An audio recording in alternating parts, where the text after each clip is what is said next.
Saya punya sepupu yang tinggal di salah satu tempat di Pulau Jawa.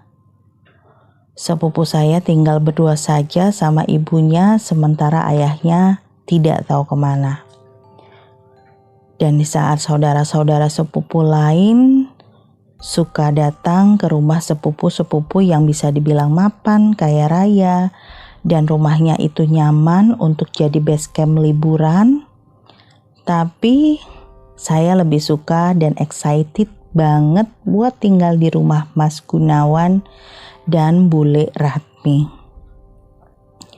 Saya tetap kekeh dan ngotot waktu papa dan mama saya tanya kenapa saya itu memilih banget buat pergi ke desa yang masih sepi itu. Saya jawab, saya nggak tahu, saya secinta itu memang sama Mas Gunawan dan Bule Ratmi. Dan akhirnya saya diantarkan ke sana liburan selama kurang lebih 1 bulan. Di situ seperti biasa saya menunggu banget aktivitas-aktivitas yang berhubungan dengan sawah, yang berhubungan dengan kebun, yang berhubungan dengan pasar dan jajanan tradisional.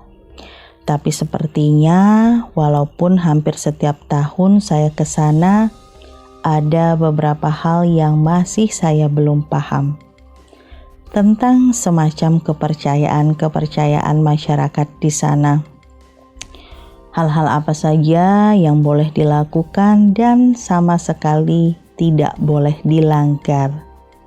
Begini ceritanya. Jadi waktu itu ada pasar malam. Pasar malamnya tidak begitu ramai. Padahal pasar malam baru saja beberapa hari berlangsung. Biasanya kalau di daerah-daerah yang jarang tempat hiburannya, orang-orang pasti akan berbondong-bondong untuk ke sana. Tapi di tempatnya Mas Gunawan, saya nggak tahu kenapa ya. Apa mungkin karena anak-anak kecilnya itu sedikit, atau karena memang mereka sudah bosan dengan hiburan yang seperti itu. Jadi memang pengunjung yang datang hanya beberapa orang saja. Saat saya mengajak Mas Gunawan untuk naik karusel raksasa, kalau di time zone yang ada di Jakarta itu namanya karusel ya.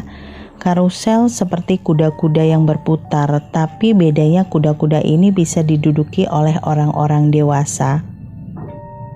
Setelah kami main karusel, saya mengajak Mas Gunawan dan Bule Ratmi untuk main semacam lempar-lempar berhadiah. Saya pengen banget punya ponsel untuk dikasih ke Mas Gunawan. Tapi karena saya masih sekolah, saya nggak berani buat minta ke papa dan mama, takutnya nanti malah Mas Gunawan yang dimarahi. Padahal ya, saya cuma kepengen saja komunikasi terus sama Mas Gunawan dan Bule Ratmi. Setelah bermain itu, karena gagal, saya melihat ada semacam rumah hantu. Saya yang memang awalnya tidak ada pengalaman sama sekali, pengalaman menakutkan atau pengalaman horor. Saya bersemangat untuk mengajak Mas Gunawan dan Bule Ratmi masuk ke sana. Tapi Bule Ratmi menolak, jadi saya nggak bisa masuk ke dalam rumah hantu. Misalnya nih saya ngotot untuk masuk ke sana bersama Mas Gunawan saja. Saya yang nggak tega buat ninggalin Bule Ratmi nunggu saat kami masuk ke dalam rumah hantu. Tapi kata Bule Ratmi, tidak apa-apa, kalian berdua saja masuk ke sana. Nanti Bule tunggu di tempat jajanan jagung bakar yang ada di pintu depan. Kebetulan itu tetangga Bule Ratmi yang jualan. Jadi karena Bule Ratmi mengizinkan, akhirnya saya dan Mas Gunawan masuk.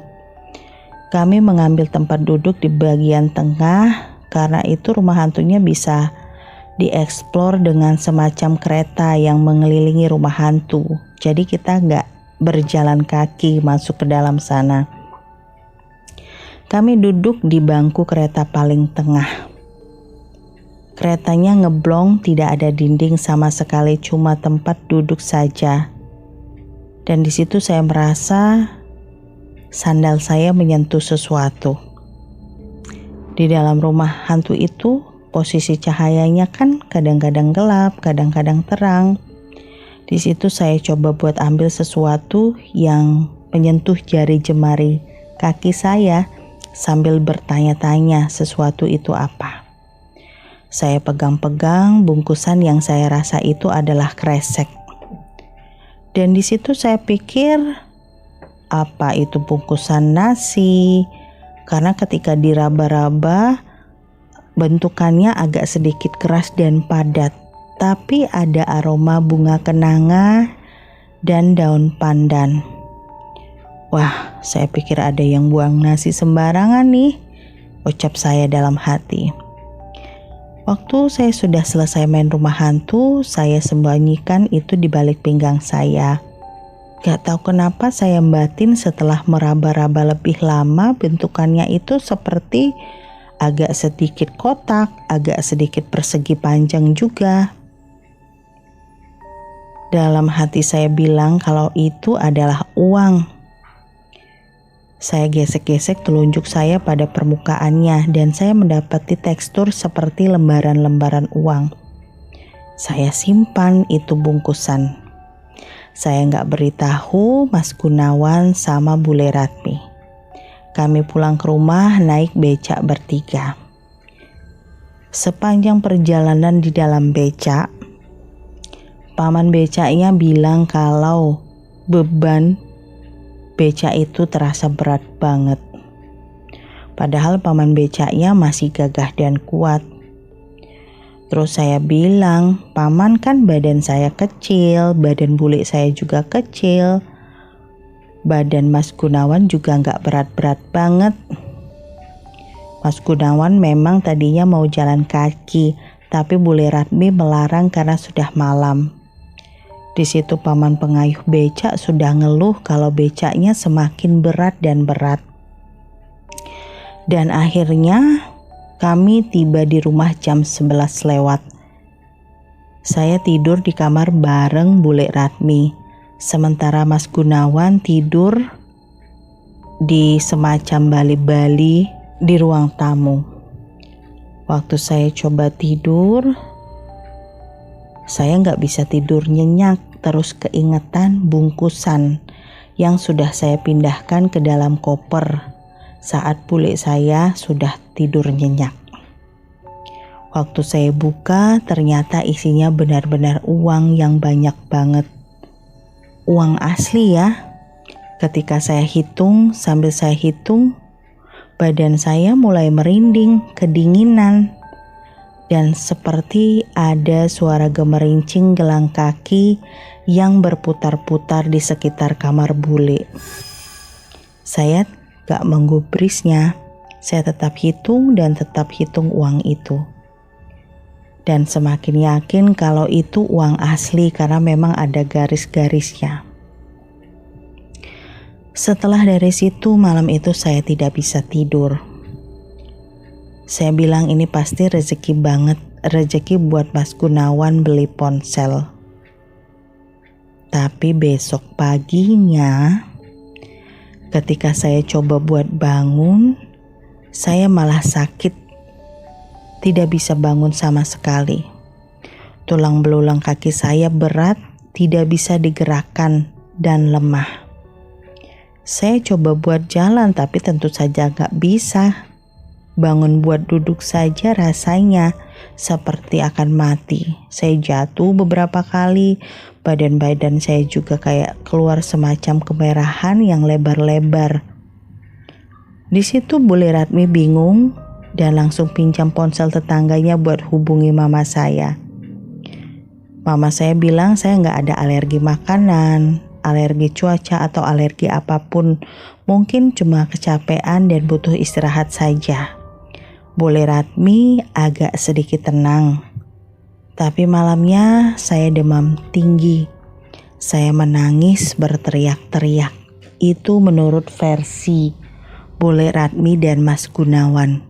Katanya saya itu ketakutan, meronta-ronta. Bahkan saat mau dikompres pun saya tidak mau, dan itu menurut kesaksian keduanya. Tapi kalau menurut versi saya, malam itu saya melihat wanita yang cantik sekali tapi wajahnya pucat. Bagian tubuh atasnya itu mengenakan pakaian dari emas. Bagian bawah tubuhnya bersisik hijau dan terang. Dia berulang kali mengulurkan tangannya, meminta saya untuk ikut sama dia. Di situ saya tentu saja tidak mau. Kedatangan beliau itu diiringi oleh suara-suara gemerincing yang sama seperti gemerincing ketika saya membawa pulang uang itu.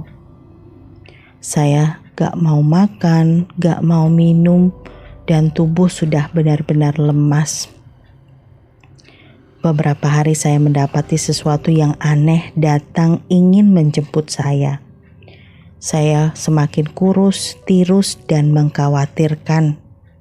Tentu saja Mas Gunawan sama Bule merasa khawatir dan bersalah, lalu seperti tiba-tiba teringat sesuatu. Mas Gunawan bertanya ketika lagi mengompres saya siang-siang, "Kamu ada nemuin sesuatu nggak waktu kita pergi jajan atau pergi kemana?" tanya Mas Gunawan. Saya menggeleng. Waktu itu saya masih berusaha untuk menyimpan uang yang banyak itu. Saya terus menggeleng, menolak menjawab ketika Mas Gunawan mengajukan pertanyaan-pertanyaan lainnya. Mas Gunawan malah terlihat kecewa dan menghela nafas. "Nanti kalau Mas periksa kopernya lah, jadi ndak enak dan ndak sopan. Lebih baik kamu bilang saja langsung." Saya masih kekeh dan menggeleng. Pikir saya uang yang saya dapatkan itu ya rezeki saya. Saya tidak tahu kalau di desa itu ada kepercayaan dari cerita-cerita tertentu. Malamnya sesuatu itu datang lagi dengan suara gemerincing yang memekakkan telinga. Saya sudah berkeringat dingin. Di situ saya melihat Mas Gunawan dan Bule Radmi sudah tidur di samping saya, begitu dekat jagain saya.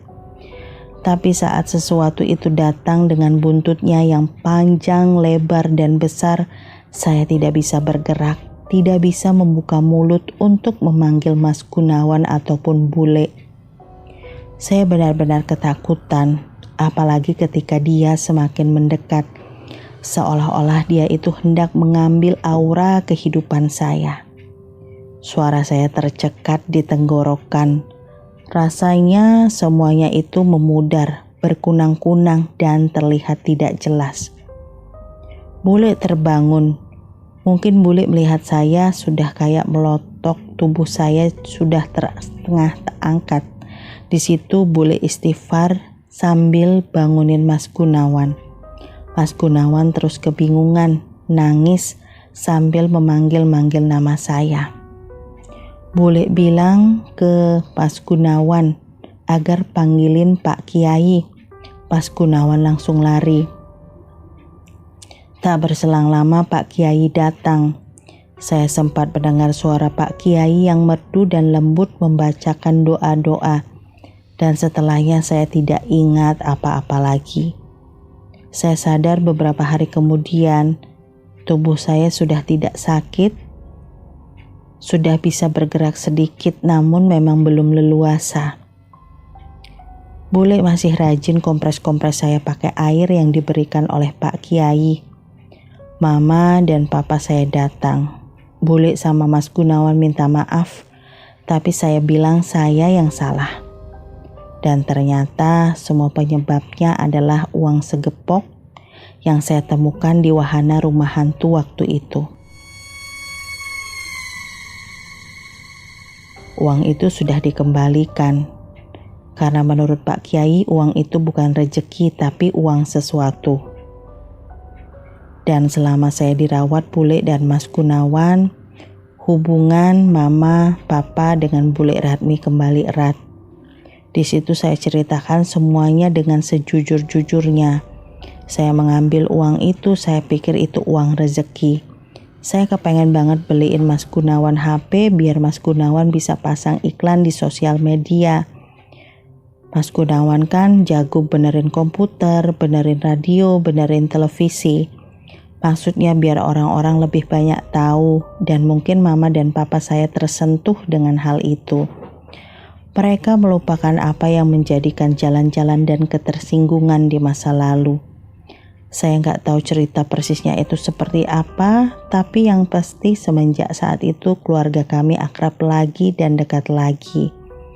Karena usaha kecil-kecilannya, rumah gubuk yang kerap dikata-katain sebagai rumah kandang kambing itu lambat laun jadi rumah tembok yang alhamdulillah teduh dan nyaman.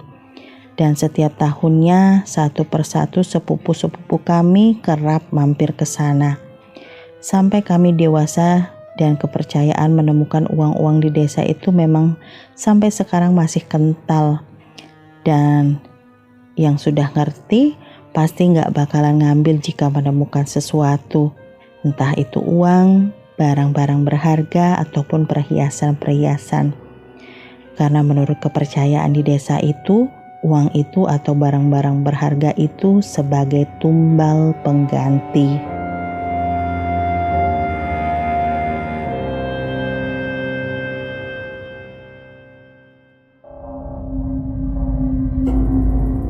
Kamu punya pengalaman horor? Kirim ceritamu ke podcast.ceritahoror@gmail.com.